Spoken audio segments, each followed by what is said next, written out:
Ce dont je m'occupe particulièrement, c'est de la situation de ce qu'on peut appeler les minorités dans la société française, c'est-à-dire de groupes qui se caractérisent par les expériences vécues de discrimination, de racisme, de stigmatisation. En cela, la notion de minorité permet de réfléchir sur les inégalités de la société française, non point vues par le prisme de la classe, qui est celui auquel les sciences sociales s'attachent historiquement en France depuis le début du XXe siècle, mais par d'autres prismes, celui du genre, celui de l'identité racialisée, celui éventuellement des mœurs ou pratiques sexuelles.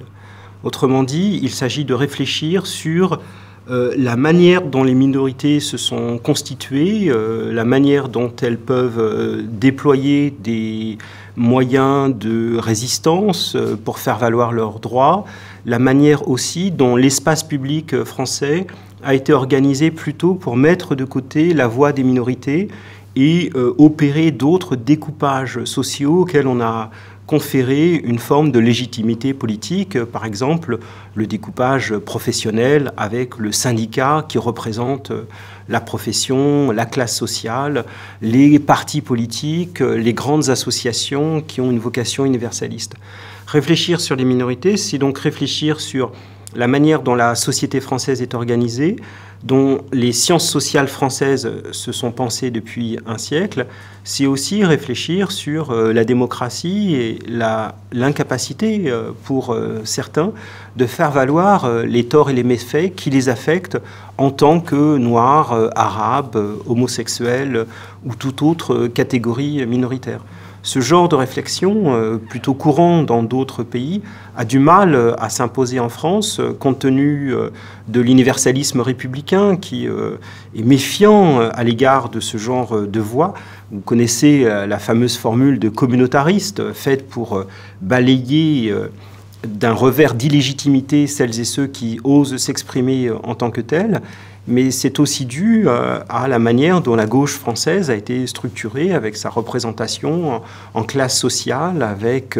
ce fond marxiste qui évidemment a son importance et son intérêt pour penser les inégalités, mais qui a du mal à saisir d'autres découpages et d'autres formes d'inégalités dans la société française. Il y a donc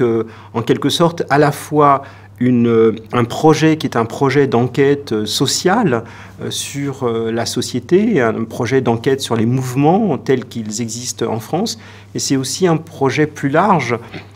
que l'on qualifiera de politique,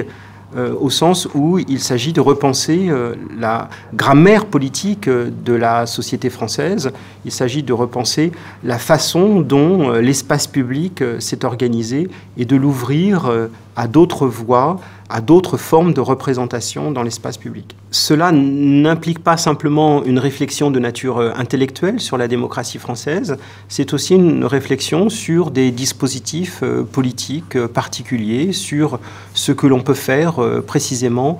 dans cette perspective. Il y a lieu, par exemple, de réfléchir à des formes de représentation des groupes minoritaires dans des instances qui sont celles de lutte contre le racisme et les discriminations. Il faudrait, par exemple, revitaliser la HALDE en faisant de telle sorte qu'elle soit aussi le produit d'un mouvement social et pas simplement celui de dispositions venant de l'État. Il y a lieu aussi de réfléchir à la manière dont les partis politiques sont organisés en France, à l'accueil qu'ils font ou pas à celles et ceux qui sont minoritaires dans la société française et aux revendications qu'ils portent. Il y a lieu de réfléchir aussi à des dispositifs particuliers permettant de réduire les torts et les méfaits qui sont vécus par les personnes en question. Pour ne prendre qu'un exemple, actuellement, il y a une grande campagne visant à lutter contre les contrôles aux faciès. Ces contrôles aux faciès qui ont tellement d'importance dans la vie quotidienne de beaucoup de jeunes noirs et de jeunes arabes qui sont arrêtés quotidiennement par des procédures vexatoires et souvent humiliantes. Comment faire pour réduire les contrôles faciès? Eh bien, il y a des procédures par lesquelles, par exemple, un petit rapport, une fiche devrait être rédigée par les policiers afin de justifier ces contrôles, et les expériences étrangères indiquent que cela en limite le nombre justement parce qu'il faut les expliciter. Voilà le genre de dispositions auxquelles on peut songer, et plus largement à tout ce qui peut réduire les torts et les méfaits vécus, à tout ce qui peut permettre aussi à ces personnes-là d'exprimer leur demande, qui est la demande générale, celle d'une invisibilité dans la société française, faire que être noir, par exemple, ne soit plus une difficulté dans cette société, mais aussi une demande paradoxale de visibilité, une demande de visibilité relative à des cultures ou éventuellement à des pratiques religieuses qui ont légitimité à être installées tranquillement dans l'espace national. C'est ce que j'appelle le paradoxe minoritaire, être à la fois visible et invisible. Voilà l'objet de mon travail intellectuel et militant.